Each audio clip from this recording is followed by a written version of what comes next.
one, I think that David, he's got so many years of consistent training and like fitness in him that it's there. Like there's like a baseline level of fitness that even if he just works out, half as much as he would need to make any improvements, he doesn't lose that much. But that said, the sport and everybody who's in it is continually progressing. So if you're holding place, you're losing distance to the rest of the field. But he's really knowing what his schedule is and what his kind of season plans are. He's just racing to race, and he's not really that particularly worried about what's going on right now in November. It's a lot more about what's going on in April, May, and June. So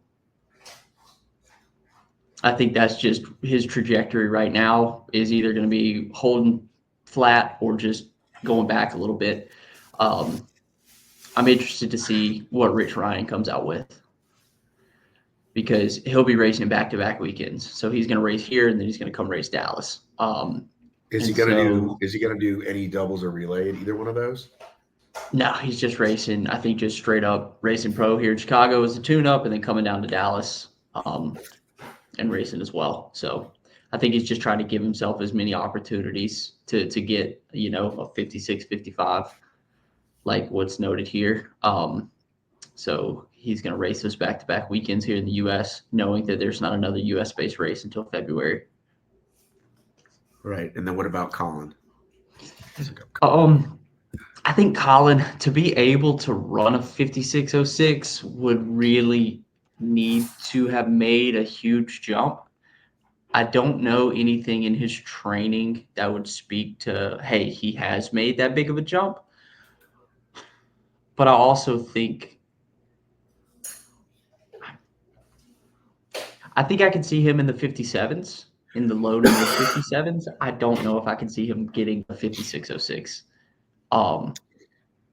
Yeah, even though if we look at his pro time, Chicago 23, 58.14. If we look at Elite, which is the grid, his best is a 59.05 in DC, correct? Yeah, there's nothing faster than that I can find. But I'm saying if it says Elite, it means it's a grid race, right? As opposed to pro. Pretty much, yeah. I'm trying to think if there's ever the thing is though you've got like you even have some wiggle room in the elite races because they started changing around like which things they were going to make grid style for the farmers carries. Like when you change that from a grid style to just a regular run through, well that's 35 to 40 seconds for a lot of people. Or you could have like in Amsterdam where they just mismeasured the grid and it's like which was funny. Which, hey, I'll take it. That day, anything that you wanted to shorten on that course for me, I just wanted to finish. I'm like, you give me 10-meter vertical broad jumps, I'm still getting my ass kicked. I don't care. Like, just get me out of here. How have you been doing since then, by the way? I don't think I've talked to you. I mean, fine. I just flew back home and was like, well, that didn't go great, and just got back to training. That was about it. Like from a mental standpoint, it was just it's never fun to go spend all that time, and then in addition to the fact that I'm always traveling for work, when you go travel again and you're away from family, and you're just like, well, cool. I just bargained off a week of my son's like childhood that I'm not getting back just to go get hammered and come back home with my tail tucked between my legs. So that's not fun, but. If you believe that you're a good enough athlete to keep competing in this sport, you just come put the pieces back together and get ready to race again. Do you give yourself like, I don't know, 24 hours to feel bad, a week to feel bad? I normally give myself about 48. Like, and it's the first like 12 feel as bad as you want to. Like, you don't have to talk to anybody. You don't have to just don't be an asshole. Like, that's it. Just be like, hey, I'm not gonna talk right now. But whenever you get on the phone because immediately I just went home and called my wife, sat down, talked to her for a while. But no matter how bad you feel, don't be an asshole. You can be really hard on yourself, and then the next 24 hours, reflect on it, break things down, talk to people you trust, try to figure out, hey, what do you think went wrong? and then the next 12 hours after that, slowly like work your way back out of it, and then you should be back to normal operating order. So then what do you do considering you can have some pretty big swings? You're known as a guy that puts in a fair amount of volume. Do you think maybe I should train less? Maybe I should do less of this or more of that? Or how do you make the switch? Yeah, so I think that with the training that I've done before, it's gotten me really good results. Where I've dropped the ball has almost always been flying overseas. Like I'm 50-50 when I fly overseas. So it's been a travel issue, I think more so than anything else. And just having to figure out how to handle that better. Um, is really more of what it comes down to. I've changed a couple of things up with my like lifting and turning that over to somebody else to write for me and just taking most of that from them and saying, hey, I'll follow that and prioritize it. But other than that, I think the route I've been on has not been the wrong direction. I think I've just failed to travel well. But we've seen people do better. We've seen people, it doesn't seem like there's necessarily a rhyme or reason, right? Like we've seen Americans do poorly in Europe. We've seen Americans do well in Europe. We've seen them do well over here, or we've seen them do poorly over here. Yeah, I mean, what it's come down to for me almost every single time is whether or not I've had like stomach issues when I've traveled.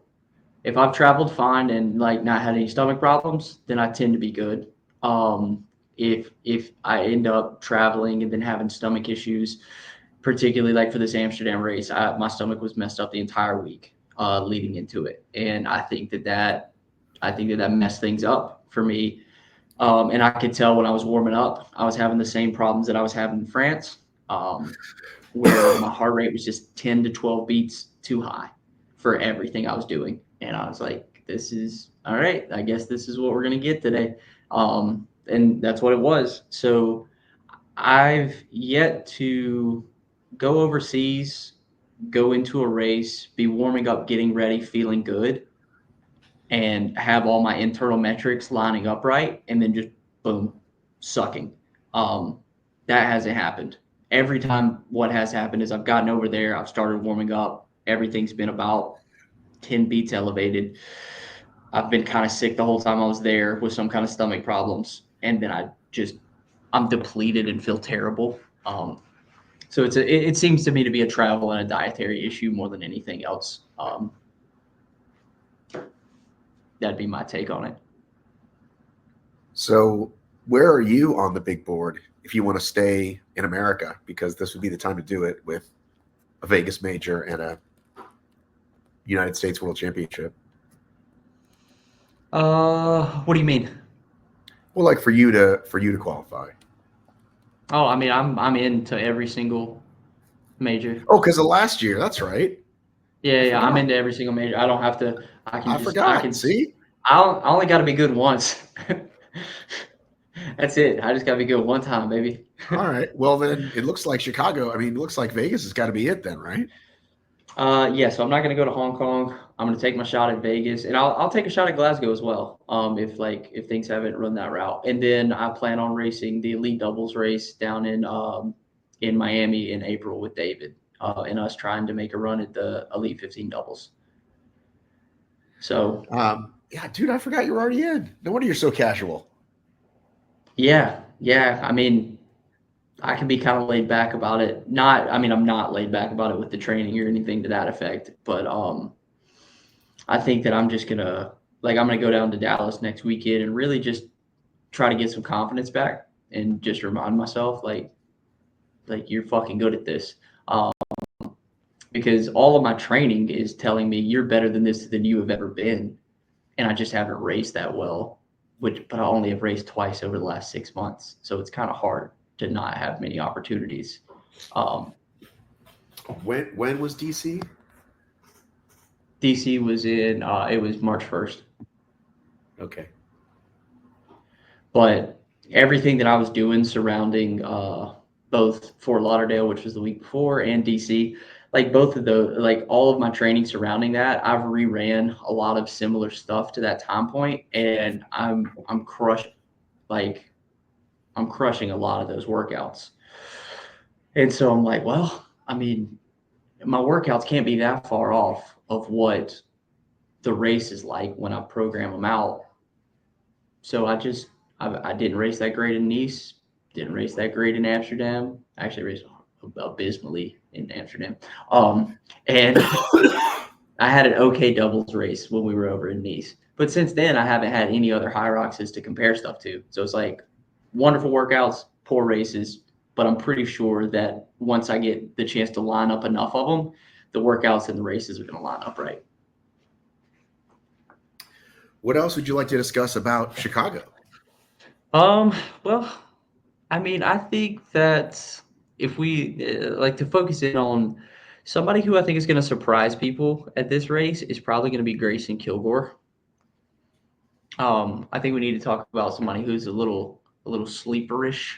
Having only raced one time, raced in Anaheim, went 101, struggled on the back end with the lunges and the wall balls pretty heavily to where if he shored those up, he's immediately down in the 59 lows. And I think that you're going to see him come out and have a good race. And he might be somebody who, I mean, I'd be surprised if he won it outright. Like, I'm not going to lie and say I wouldn't be surprised. But if he did win it outright, I would say, all right, I mean, that's fair. Like, he has the potential to do that. So I think you see that. Um, it seems like once again we will not get all these men in the same wave. It looks like a lot of them are spread out, but I think they've condensed it a decent amount. From what I understand, because I was talking with Jack, and he was trying to get moved up a wave. We're not gonna have everybody in there, and I was like, Jack, man, this is like your first. I think this is Jack's first HYROX, I believe. He hasn't raced HYROX before, has he? No. Not. I looked. His fastest was like January 2020, like my first high rocks. Oh, okay. So he's So gonna certainly get a PB. He's had a couple doubles since then, but he's done one no, single. Chicago. yeah. So he hasn't raced. Yeah. It was like a I mean, his 113, which I'm sure he will smash. Yeah, he will absolutely smash that. We set a bunch of over under lines. I set his around like 65 something. I think if he's really got it together, then he What could probably on call it. the amongst yourself on the just on IG messaging? You mean? Yeah, within the fantasy football group that I'm currently getting my ass kicked in. Okay. Uh, I'm so bad at it. I'm having a late splurge. I usually do really well, kind of very pretty consistent, and I'll lose in the playoffs. This year I started off, I want to say either 1-4 or 0-4 in both leagues, and now I've gone on a tear because like guys started You getting and hurt. you and Jeff Barton are having very similar season trajectories. Yeah, and he's won the league the last two times, so he talks an incredible amount of smack. Which honestly, it's creative, so I like it. But at the same time, I'm perennially bottom of the barrel kind of guy Well, in I mean, half the fantasy point football. of fantasy is to talk crap, and so I'm in a couple Yeah, leagues. There isn't a lot of smack talk going on in either. I'm just happy that my teams got good at the right time. our league I think is primarily centered around coming up with the most diabolical combination of fitness and food consumption as the punishment. Um, they're currently on the move to try to make the loser this year has to do 200 wall balls with a 30-pound ball. Every 25, you have to stop and eat a hot dog. If you break before 25, you have to eat two hot dogs. But we already Um, did this hot dog thing with you last year. Shouldn't they get more original than this?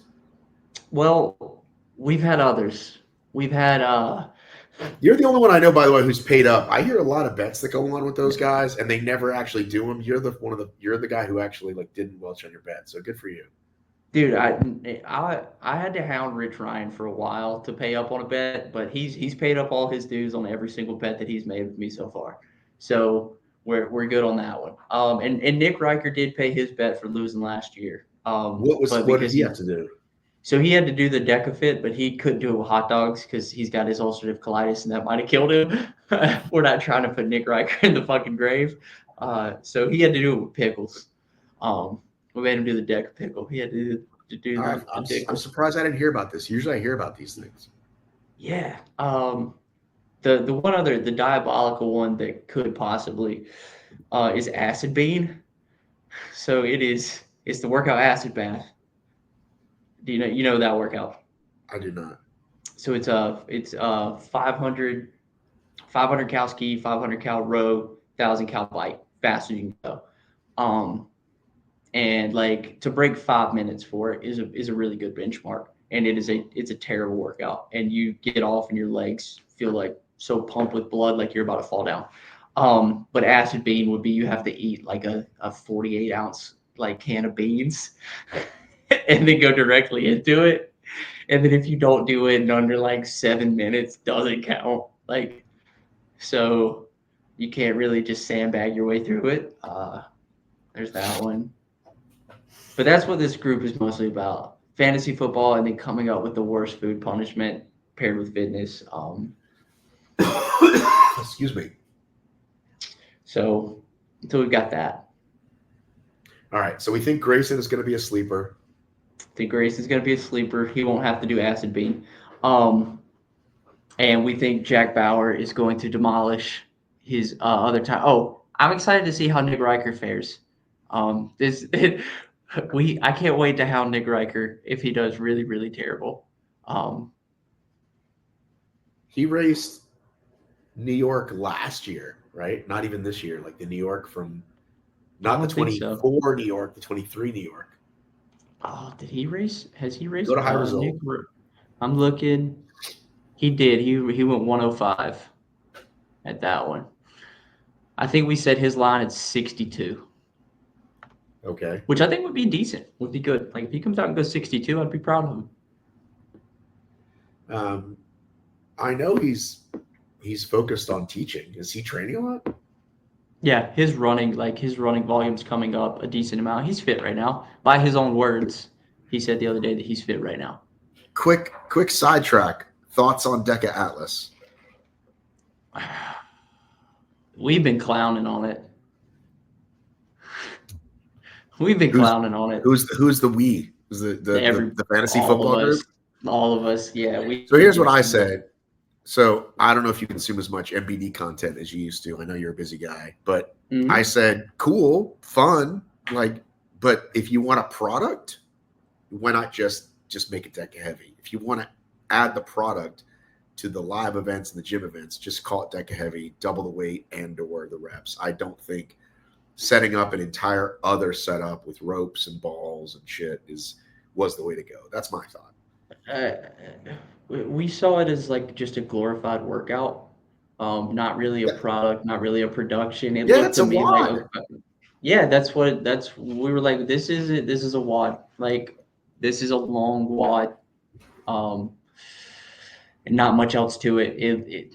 It looked like you took CrossFit and kind of bastardized it a little bit, and we're like, here you go. I mean, I'm not going to be good at it.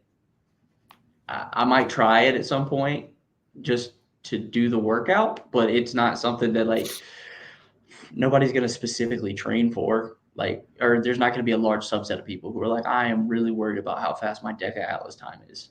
Yeah, I feel like it's definitely one of those that like the hardcores love it and will always eat it up. And it's to me, it's kind of like Deca Ruck, right? Like the people that like to do Deca Ruck, fucking love Deca Ruck, and will do the ultra and all that shit. But it's not a moneymaker.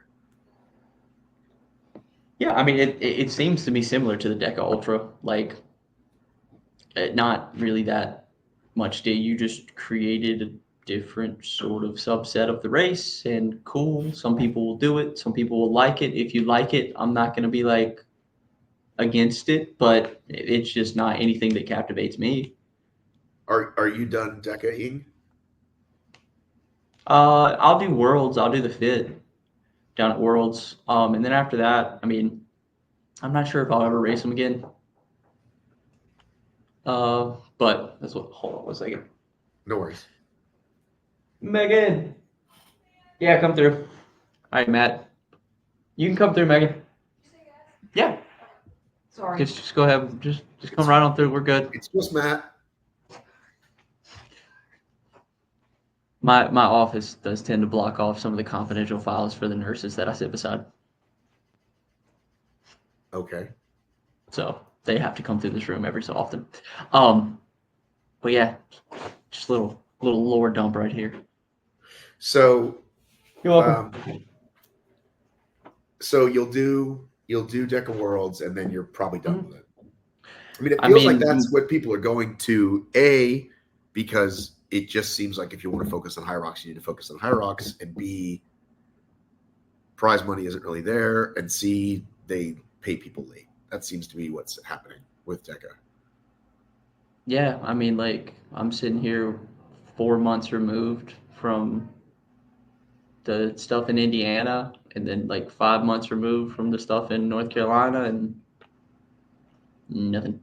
And so, yeah, I'll go race down in Florida, do it one last hoorah, and then I'll probably be done with it as far as I can see, because there doesn't seem to be any incentive behind doing it for any.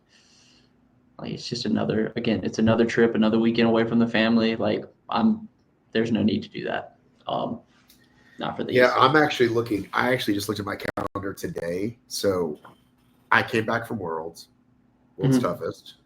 I go right into HYROX this weekend, right? Mm-hmm. And then, thankfully, like, I'm grateful for it, but in 3 weeks I go to England for Athics for that Fit Fest. Those guys are bringing me back over again for that, which I'm super excited about. But I'm supposed to come back from that on like a Monday, Tuesday, and then go to Deca. And I kind of realized, like, that's probably not going to work because it takes me a couple days just to, and that's a big 3-day weekend. So I got to go down for 4 days. So I might not make it to Deca Worlds because I realized I hadn't even booked anything. I looked at my calendar. I was like, I haven't booked a hotel or a flight. I still haven't booked a flight. I need to do that. Thanks for reminding me. So when you make the podium, I didn't say if, when you make the podium, get somebody nearby to take a picture so I can post the winners. Okay, hey, I told you. What did I tell you? I told you the things that I'm good for doing. If I'm on site, getting pictures, getting information, recording videos. That's what I'm good for doing. Most of the time, not good for podcast. Yeah, you're just a busy dude. I mean, remember you were going to have a podcast every week for a minute. Yeah, no, I was trying to work that in. That wasn't flying too well. Right. And also, with that in mind, let's talk about the women. Yeah, okay. We covered the men. Let's talk about the women. Let's talk about the women. Let's pull up my little sheet here of the favorites. I think we have a pretty heavy favorite in Maria.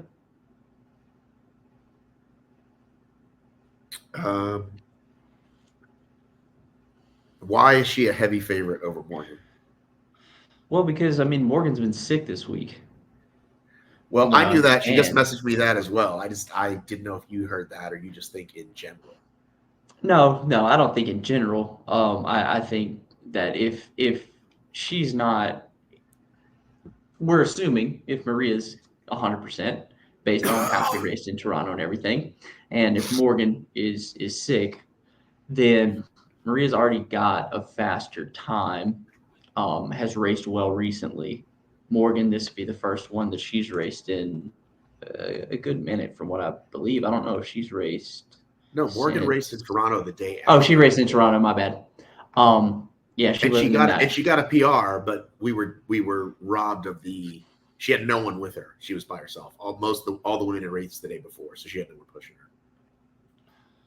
Which, hey, if you can race really. That's one thing that I've never quite like bought into, is the idea that you have to have somebody in a race with you to race your best.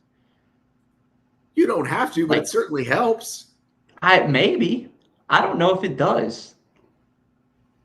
I think that you race best when you're calm and controlled, and as long as you know how to bury yourself, then I This is think you can race your. definitely a question. This is definitely a question for the race brain guys to dig into because we definitely have data that Mhm. shows people pushing further or multiple people breaking a world record in the same heat, right? Where that didn't happen otherwise. But then, if you look at like Meg's performance at Worlds last year, like she Mhm. was that was her day. Like no matter who was there, right? Mhm. I think the psychology of performance in people pushing against something or someone else, you do tend to race faster. But I'm not 100% sure that if you were to just execute your absolute best and you had practiced just just burying yourself and you know how to do it. You say I can go to the deepest, darkest recesses of my mind, but I'm also going to get to do it with the comfort of a perfect lead. I'm not getting called. I just get to take those risks. I think you might go faster. I think it's very personal, but yeah, it's certainly worth investigating. Yeah. So that said, I think that Morgan, if you put her in that heat, she might not go any faster than what she went by herself that day. Well, here's the Um, other question. Here's the other question. So this came up around Worlds. Okay, World's Toughest just mhm. happened, right? So this guy Michael Shute goes 115, which only one person had done before, Okay. and Atkins got hurt, so he wasn't in the fight. So if Atkins was in the fight, would he have gone farther? Would he have maybe pushed himself too hard? And popped. One of the and popped, right? So you don't know what's going to happen when you take that away. So certainly interesting thing to look at. And it could also be, I don't know how early Atkins went out. Pretty early, Um, like 10, 12 o'clock. It wasn't that late. He okay. was he was leading, but he hadn't lapped him. He was leading by a Yeah. decent amount, but it was still early days. So, but And, again, it and was probably his day no matter what. But what if his coach had said or his brother had said, "Oh man, he's running your heels. You need to do something different, or you need to go faster." Maybe he switched something up. well, my thought on that could be in an event that long, like you're always looking for something that's gonna like give you a second win, third win, fourth win, because you need them. And so in that case, what could have Ryan Atkins dropping out that day could have been this big lift that actually got him to that 115 because you're deep into the race and all of a sudden you're like, I'm chasing. I don't have to chase. I'm in the lead now. That just happened. Right. He actually wanted to stop at 110, and Yeah. me and his brother pushed him. And there's nothing better than that than convincing somebody to go out for one more. He really was like, "I'm good," and we were like, "You got to go for the record." And he thanked us the next day. He said, "Okay, thanks. I did not want to do it. I was in a lot of pain." I was like, "Yeah, you could walk it, and you got the record." But it's like, Yeah. to find a reason to go. But that's like the best thing is to get somebody who does it and then thanks you later. That's like the best. But where were we? Let's get back to this. Yeah. Um, Yeah. I Just just on the remembered women's you side. won the Ultra. I totally forgot that you did the Deca Ultra. And Yeah. you won it, right? Yeah. Yeah, we're Yep. talking about like the small percentage of people that are going to do it. Like, oh, you were one of those people. You did it, Yeah. I mean, I was there. I was like, I'm gonna be here. Might as well do it. Like, right? figured I'd give it a run. I mean, I still make fun of it. Like, I call it a silly thing. Like, I might have won it. I still think it was silly. Like, Okay. we're just gonna do this 5 times in a row. Okay. Um, but I think so. Looking at let's say that Morgan comes in and she's healthy and she does fine. I think you've got a 2 horse race up front if you in that case, and then it's a pretty decent drop down to your next couple of people who have a time with the Right. question of what can Cat Fassbender do, Right. um, not knowing. So we get to kind of have that wild card in there who based I don't know her strengths that well, but based on her stature and everything, if she makes it through the sleds good, she might be fairly nasty through the back part of this race. Yeah, I mean, we just don't know. Some people do really well in their first race, and some people kind of get their ass handed to them and go, "Oh, okay, this is a totally different animal than Deca, and I got to figure out what I got to do." Yeah, I mean, I feel like most people do find themselves in that latter camp, of just getting smacked around. Like, I don't think anybody's come out, raced their first race, and then raced their second race and had a worse second race than first race. Yeah, and I haven't talked to her specifically, like about how she's trained. But I mean, she has done doubles a couple times, right? I believe so. I Yeah, believe let's I've pull it up. seen her. Uh, Yeah, I think she's done it. Where'd she go? I think she did it at work. Did she do it at Worlds? Yeah, she's done doubles 3 times, and Yeah. they get faster every time. 58-48 Hmm. was their last doubles. So yeah, so she's familiar with the arena. That helps, I think, in not being complete first. Like, what is this? Where am I? What am I doing? Right? It helps, but doubles is such a different race. Doubles is so much closer to a Decafit experience than it is to a actual just straight up HYROX. Right. Um, because when like in a HYROX, when things get heavy and everything like that, you don't get to lean on somebody else. You're just on an island by yourself. You're just out there with the lunges, and you got the sandbag on your back. You just holler, Wilson, Wilson. You're all alone.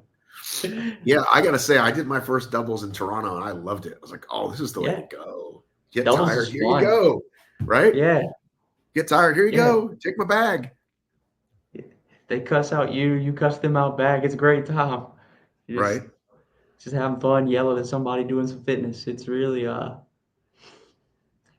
would say anybody who hasn't raced doubles before definitely should take a crack at it.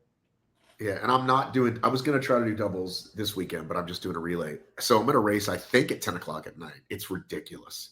The night time races for these things is crazy. Like it's getting just pushed back later and later. Um, I don't know. I don't know why Chicago wasn't 2 days. I mean, it's a busy. You know, they're going to get a lot of signups. So I don't know why they didn't just push it to 2 days. But I guess Navy Pier is the super expensive. the only thing I could think is the logistics. They're probably going to bring everything from Navy Pier down to Dallas, and it might be that if we don't if we have a whole nother day, the turnaround time to be able to get everything to where it needs to go That's might not be possible. feasible. But that's all I could think. Yeah, I Not have no knowing idea the how many trucks they have. Yeah, I have no idea. But all that said, I think finishing with the women's race, I think Maria takes it. I think Morgan gets second. And I'm going to take, I have no clue how well she's been training or racing, but give me a surprise Bridget Brown third. Look at you, Bridget Brown, the Brownie Bunch. Look at you. Yeah, give me her for third. And then PRs out of both of my athletes racing. Chabot and Brooklyn Nichols going for the PRs. Bridget Brown has done, let's see, 6 races total, 3 She's done pro one of women, 3 doubles mixed. 107.47, Miami 2024. Sorry, Fort Lauderdale. Yeah, I think I would take her to go up there and if she's been training well, um,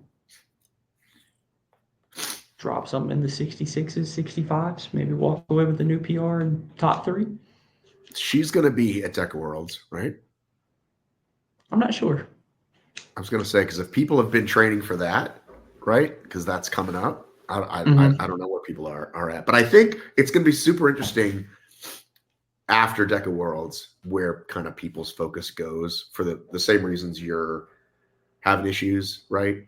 The litany of issues that we talked about, or the desire to get really good. And let's just be honest, HYROX is sexier, right? HYROX is the sexy hot thing. It So is. it'll be interesting after this year. We'll start to see who's, and yeah, they'll probably put down times in their gyms, maybe just for funsies, right? Because why not? Yeah. But yeah, it'll be real interesting to see who goes kind of all in HYROX starting 24.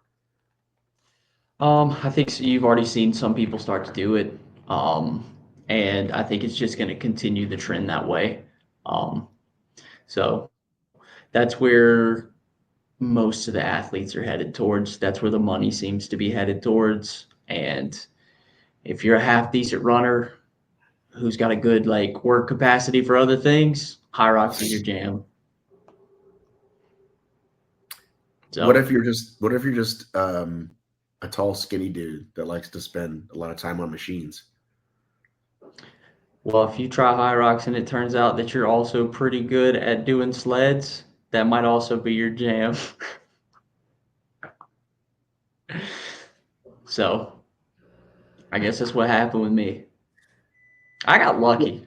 I got to come in when the sleds used to just beat you up and take your lunch money. Like like I'm getting a race now with sleds that I come in and I'm like, okay, I can move this. I'm 100% sure this will go all 50 meters. Like I don't have to worry about like, is it going to be so heavy that the carpet bunches up? And like, back in like 2021, you used to show up and just pray. You'd look at that carpet and be like, there better not be a single ripple out there, or else I'm in for a day.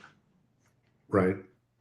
Yeah, but I look forward to seeing it. I think HYROX is going to continue to grow. It's going to be a good 5 years for the sport. I mean, there's just kind of no slowing down.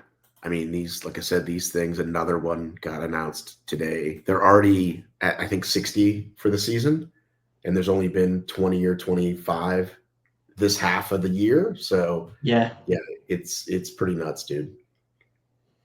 it is. But I look forward to it. I look forward to seeing the athletes come over from other sports, getting a race against them. I think it just the more high level athletes come over from other sports and either struggle or don't come up and just like win off the bat, the more credence it gives to the sport and the quality of athlete that are already there. And we're going to continue to see that. So, yeah, good things coming. All right, man. Good chat. I'm gonna let you get back to it. Be well, buddy.